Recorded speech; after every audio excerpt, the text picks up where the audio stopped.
Okay, so we're diving into one of the most requested rivalries we've had. Oh, yeah?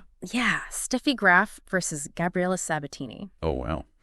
And you know what's so interesting about it to me is they end up as friends. Yeah. Which, how does that even happen when you're literally going head-to-head on the court, right? That's true. For years and years and years. And I think to really understand this rivalry, you have to understand women's tennis in the late 80s and early 90s. Okay. This was the Steffi Graf era. It really was. Yeah, she was the dominant force. For sure. And everybody else was just trying to catch up to her. Yeah, you said it. If you look at their head-to-head, 29 wins for Graf, 11 for Sabatini. Right. It might seem like, okay, we know who's winning this one. Right. But it's so much more than that because Sabatini really did challenge her. Oh, absolutely. And, you know, their games were so different. Completely different, yeah. Graf, all about speed and aggression. Yeah. I mean, that forehand was like a rocket. I was going to say, seeing that forehand, I can only imagine what that was like. Just unstoppable. Could just dominate points for the baseline. Oh, yeah. And then you have Sabatini, and she was known more for her elegance and grace on the court. Right, more, almost like a different style. Yeah, like a totally different approach. Yes. But she had this killer one-handed backhand. Yeah, she did. Lots of power and spin, and she wasn't afraid to attack the net. Right, which I imagine is difficult to play against. Oh, absolutely. Especially with someone like Graf. Exactly. She really disrupted Graf's rhythm. Okay, so we have these two totally different styles. What happens when they face off? Like, what are some of those key matches that stand out? Because we know there are a lot of them. There are. 29 to be exact. So 1988 U.S. Open. Okay. Sabatini's first Grand Slam final. Wow. Talk about treasure, right? Yep, no kidding. Your first, and it's against Steffi Graf. Against Steffi Graf, who's on track for a Golden Slam that year. Oh, my God. Which means she could win all 4 Grand Slams and the Olympic gold medal. Oh, my goodness, the pressure? In a single year. I can't even imagine. Can you imagine being in Sabatini's shoes? No, I would just forfeit. Right. I'm out. I fold. Yeah, just give her the trophy. I'm just going to go home. But it doesn't even end there. They meet again later that year. They do. At the Olympics. That's right. In the final. In the final. And Graf wins again. Graf wins again. Back to back. Back to back. I mean, talk about tough to come up short twice. Yeah. So how, as someone who's in that position, how do you even wrap your head around that? Like, how do you deal with that mentally? Well, I think that's where the mental game becomes almost as important as the physical game. Yeah.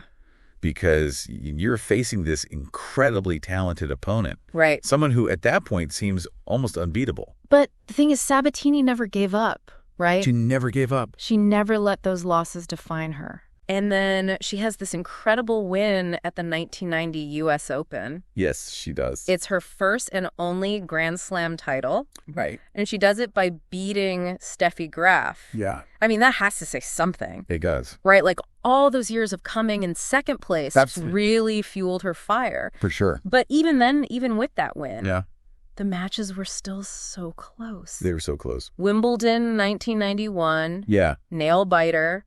It goes to 8-6 in the third set. Right. For those of you who don't know tennis, that means it was close. Very close. It could have gone either way. Absolutely. So even after that big win, Sabatini was still pushing Graf to the limit. Every single time. So you think with that kind of rivalry that there would be some animosity? Yeah, you would think. Yeah. You'd think there would be some bad blood there, but that's where this story takes a turn. Okay, I'm very intrigued now. Right. I need to know more.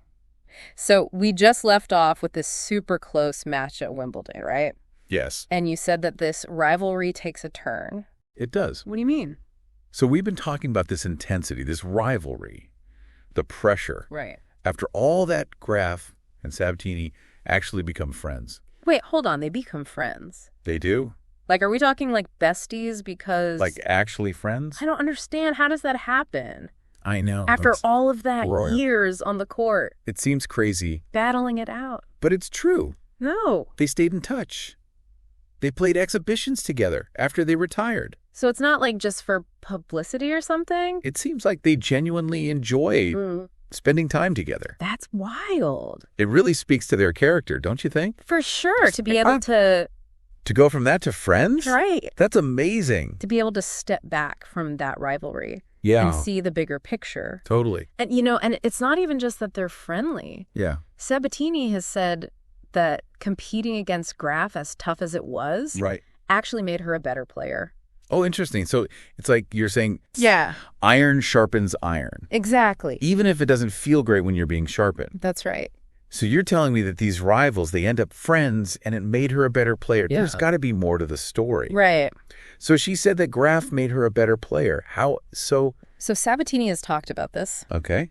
One of the biggest things she had to learn was how to handle Graf's pace. Of course. Remember we were talking about that forehand, like a rocket? It's like trying to return a bullet. Sabatini really had to adjust her footwork, her anticipation, everything, just to have a chance at returning those shots. So it was more than just like hitting the ball hard. Oh, yeah. You have to out-strategize. It was about being smarter. Wow. About strategy. Okay. And, those changes didn't just help her against Graf. They made her a more well-rounded player. Yeah. She even said that facing Graf's serve helped her improve her own serve. Oh, wow. Which had always been a weaker part of her game. So she took that rivalry and turned it into an opportunity to grow as a player. Exactly. It wasn't about one-upping Graf. Yeah. It was about using those matches to grow, to evolve her game. That's a really good point. And that's a really important lesson for all of us, right? It's easy to get caught up in the competition. For sure. But when we can view those challenges as opportunities for growth, it changes everything. Mic drop moment. Right. Okay. I'm going to be thinking about that one for a while. Yeah. But let's bring it back to our listeners for a second. So we've really gone deep on this rivalry. We have. Between Graf and Sabatini. I mean, from the epic matches to the mental game to this unexpected friendship. It's a rivalry that really transcends the sport itself. It's a story about resilience, about pushing your limits. Totally. About how relationships can evolve in unexpected ways. I think that's my biggest takeaway is just, wow, they became friends. Right. Like, who would thought? Exactly. So what's like one big thing you think our listeners should take away from this? Well, for me, I think it's just that reminder that, competition and friendship aren't mutually exclusive. Well, that's a good one. Right? Yeah. Like you could have both. You don't have to be enemies just because you're competing. Exactly. It actually can make you better. Yeah. It makes you wonder, right? Like, who are the Steffi and Gabrielas in our own lives? Who are those people in your life? Those people who really push us and challenge us. I like that. Who maybe even frustrate us sometimes. Yeah. But ultimately make us better. Yeah. It doesn't have to be like this huge rivalry. No. Right? It could just be like a friend. It could be a colleague. Or a sibling. Yeah, someone you work with. Yeah. Anyone. And, maybe they don't even realize it. Right. That they're pushing you to be better, but...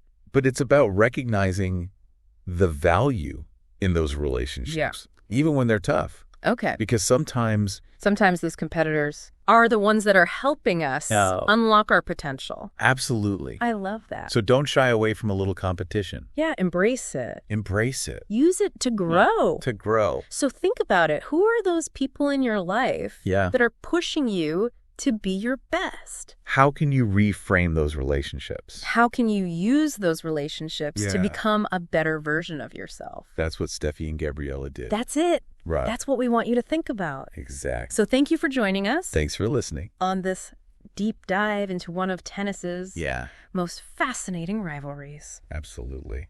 We'll see you next time.